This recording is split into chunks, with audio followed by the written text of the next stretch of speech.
Hello geeks and toy fans, it's Hunter Knight coming at you with another review, this time for the Daenerys Targaryen figure by McFarlane Toys.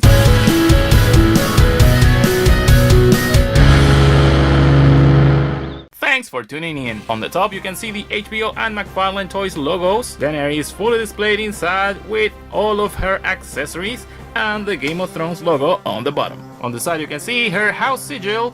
Now on the back you have to tilt the box sideways to see all the figures that are included in this first wave, including Viserion and an upcoming Drogon, which is not pictured here. There are no bios or credits to the sculptors, yeah. So let's open this out and find out what the fuss is all about. How you doing? And yes, this review is dark and full of spoilers, so go watch the episode and come back. I'll be waiting here, yeah. Oh! We begin with that likeness, oh boy.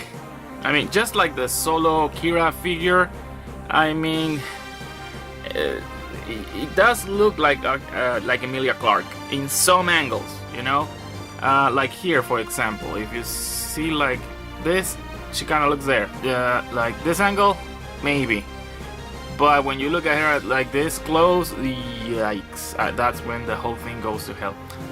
Nah, you know, a good likeness is defined by a figure that you can look at any angle and still recognize the actress, and that's not the case with this figure. It's, I don't know what's the problem here, if it's the sculpt or the paint applications. Now, to be fair, Emilia's likeness is so unique that not even 3.0 can make her beauty justice. Okay, but moving from that one.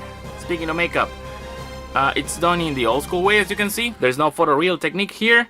Her hair is made of soft vinyl plastic, perfectly showcasing the elaborate hairstyle she sported on season 7. Her platinum blonde hair, complete with all these washes having applied here.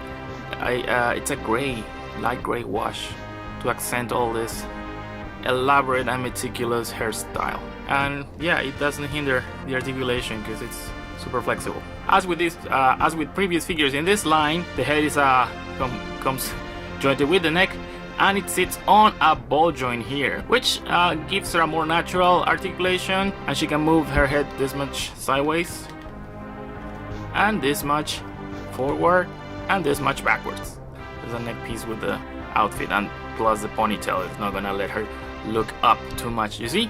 There she looks like Emilia. Look at that. That's funny. I had to give McFarlane Toys all the props here, as the dress captures all the textures of the screen costume down to the patterns of the fabric, to every stitch on here on the sleeves and everything.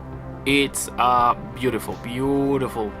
It's a very authentic representation of what we saw on the screen, and it has this very light, subtle dry brushes to accent the folds and the creases of the fabric. Alas, it's made of soft plastic and gives Dany all the movement a queen will need. I mean, aside from mounting dragons, she doesn't really need to be that versatile. Her dress showcases a more militaristic style, embracing the colors of her house, black and red. This cloak is glued on, it's not removable, and it features these scale-like patterns here, which are true to the actual costume designed by Michelle Clapton. It's made of very soft, flexible plastic, and has been given this dark wash in between the scales to accent the sculpture. Now, her dragon link chain is sculpted on the dress. It's not a separate piece. It's actually sculpted on all the way down to the back here, and it culminates in this dragon and three-headed dragon detail. However, all the details of the 3 dragon heads here got lost in translation, as they look just like 3 cow heads. Dany has ball jointed shoulders. They are aided by ratcheted hinges. Her elbows can rotate on a 360-degree angle and can articulate this much. Both her hands are sitting on independent ratcheted ball joints, which allow Dany to move her hands on a full 360 degrees. I like that this right hand has a sculpted ring here. That's super nice. The rest of her body is covered by the dress. However, you can still tell that she is fully articulated underneath. I can tell there is a waist cut here. You see? There's ball jointed knees with hinged legs. You see, she can do side to side. She can also kick forward, but of course the dress is gonna get in the way. Her knees have also pivots that can allow her to rotate. They also articulate because they're hinged, culminating in these boots, which have this, they have this straps sculpted on. They end up in ball jointed feet. Now, yeah, it allows for a decent amount of articulation. They can move this much forward and this much backwards, and also side to side, kind of like an ankle swivel. It's a spiritual replacement. In the accessories department, Danny comes with 3 map markers that represent House Martell, the Unsullied, and the Dothraki. They are made of hard ABS plastic and painted with a neat effect to kind of resemble wood.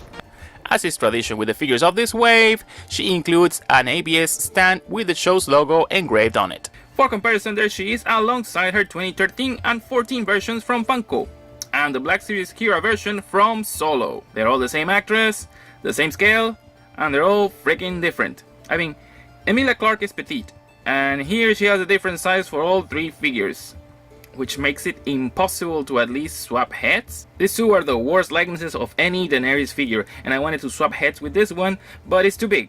I mean, it will look like a Funko Pop, and that head is never going to look right proportion wise in there, or vice versa, so whatever.